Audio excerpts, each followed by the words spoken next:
नमस्कार,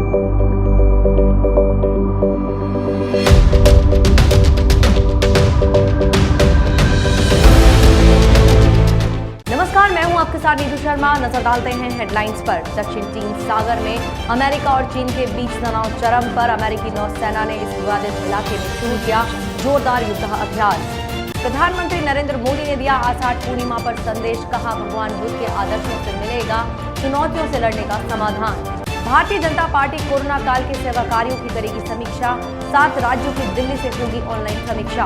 राजस्थान में बीते 10 घंटों में हुआ कोरोना विस्फोट, 204 नए मामले आए सामने, 3 लोगों की मौत।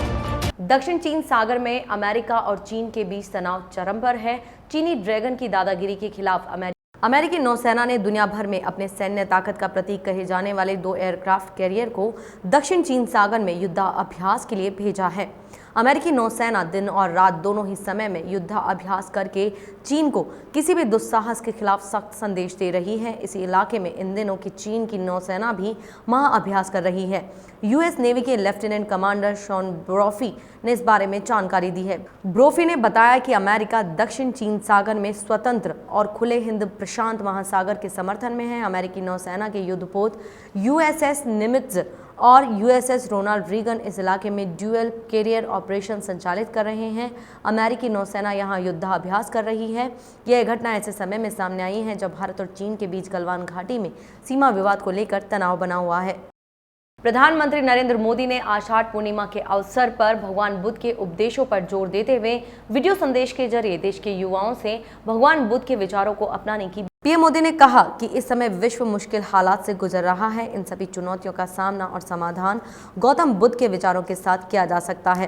प्रधानमंत्री के संबोधन से पहले राष्ट्रपति रामनाथ कोविंद ने राष्ट्रपति भवन से धर्म चक्र दिवस का उद्घाटन किया। बता दें कि संस्कृति मंत्रालय की देखरेख में इस कार्यक्रम का आयोजन किया गया। आज ही के दिन महात्मा बुद्ध ने अपने पहले 5 शिष्यों को प्रथम उपदेश दिया था।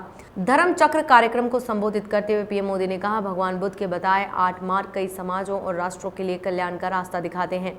ये करुणा और दया के महत्व पर जोर डालता है। भगवान बुद्ध की शिक्षाएं विचार और क्रिया दोनों में सरलता मनाती है। वीडियो के जरिए देशवासियों को संबोधित करते हुए प्रधानमंत्री मोदी ने कहा, बौद्ध धर्म लोगों को आदर करना सिखाता है। लोगों के लिए आदर करना, गरीबों के लिए आदर करना और महिलाओं के लिए आदर करना, शांति और अहिंसा का आदर करना आज के समय में बुद्ध द्वारा दी गई सीख भी प्रासंगिक है। पीएम मोदी ने कहा कि गौतम बुद्ध ने सारनाथ में दिए अपने पहले उपदेश में और बाद के दिनों में भी 2 चीज़ों को लेकर बात की, आशा और उद्देश्य। उन्होंने इन दोनों के बीच मजबूत लिंक देखा क्योंकि आशा से ही उद्देश्य पैदा होता है। उन्होंने कहा कि आशा और उद्देश्य के बीच काफ़ी मजबूत कड़ी है क्योंकि आशा से ही उद्देश्य पैदा होता है। भारतीय जनता पार्टी कोरोना काल के सेवा कार्यों की समीक्षा करने जा रही है। राष्ट्रीय अध्यक्ष जेपी नड्डा और प्रधानमंत्री नरेंद्र मोदी खुद से समीक्षा करेंगे। जानकारी के अनुसार देश के 7 राज्यों की दिल्ली से ऑनलाइन समीक्षा होगी। इस दौरान यूपी कार्यालय में प्रदेश अध्यक्ष स्वतंत्र देव सिंह और सीएम योगी आदित्यनाथ उपस्थित रहेंगे। वहीं यूपी के दोनों डिप्टी सीएम भी मौजूद रहेंगे। इस दौरान तमाम आंकड़ों की जानकारी देने के लिए बीजेपी प्रदेश महामंत्री सहित सेवा कार्य से जुड़े लोग भी उपस्थित रहेंगे।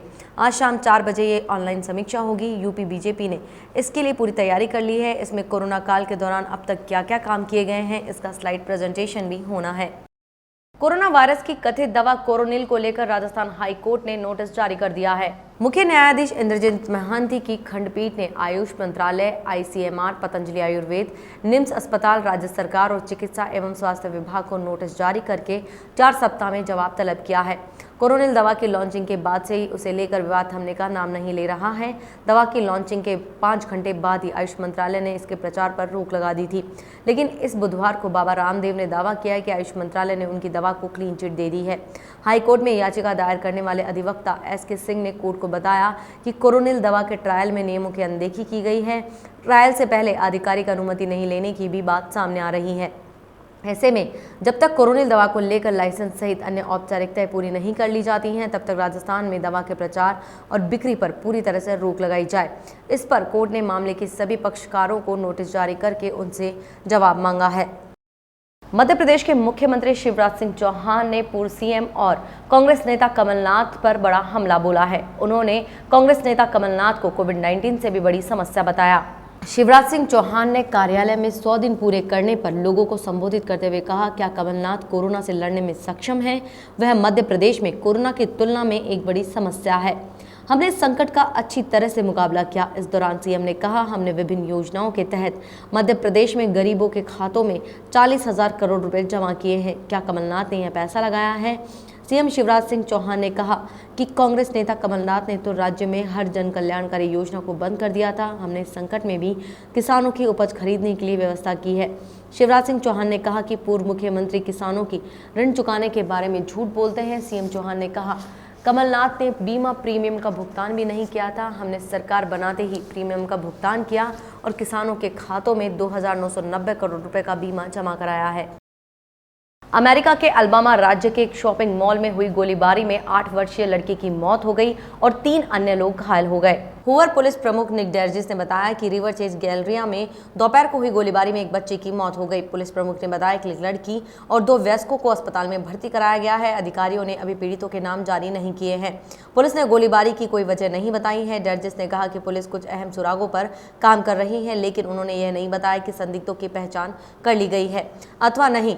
मेयर फ्रैंक ब्रोकाटो ने कहा, प्रभावित लोगों के लिए हम प्रार्थना करते हैं। पुलिस कैप्टन ग्रेग रेक्टर ने बताया कि मॉल के भीतर एक फूड कोर्ट के पास कई गोलियां चली। रेक्टर ने कहा, हम अभी नहीं जानते कि गोलीबारी क्यों हुई या इस घटना में कितने हमलावर शामिल हैं। केंद्रीय स्वास्थ्य एवं परिवार कल्याण मंत्रालय की ओर से जारी आंकड़ों के मुताबिक पिछले 24 घंटों में 22,771 नए मामले सामने आए हैं और 442 लोगों की मौत हुई है। इसके बाद देश भर में कोरोना पॉजिटिव मामलों की कुल संख्या 6,48,315 हो गई है, जिनमें से 2,35,433 सक्रिय मामले हैं। 3,94,227 लोग ठीक हो चुके हैं या उन्हें अस्पताल से छुट्टी दे दी गई है और अब तक 18,655 लोगों की मौत हो चुकी है। वहीं राजस्थान में कोरोना के आंकड़े लगातार बढ़ते ही जा रहे हैं। राजस्थान प्रदेश में 204 नए मामले सामने आए हैं। बाड़मेर में 36, बीकानेर में 25, नागौर में 23, धौलपुर और पाली में 21, जयपुर में 17, डूंगरपुर में 13, जालोर और झुंझुनू में 11-11, कोटा में 8, उदयपुर में 4, दौसा और भरतपुर और करौली में 3, राजसमंद सवाई माधोपुर में 1-1 आंकड़े सामने आए हैं। वहीं कुल मामलों की संख्या 19,256 हो गई है। इनमें एक्टिव केसेस 3,461 हैं और आज कोरोना से 3 लोगों की मौत हो गई है। वहीं इसके साथ मरने वालों का आंकड़ा 443 पहुंच गया है। ये थी इस बुलेटिन की तमाम बड़ी खबरें। देखते रहिए द एंगल। नमस्कार।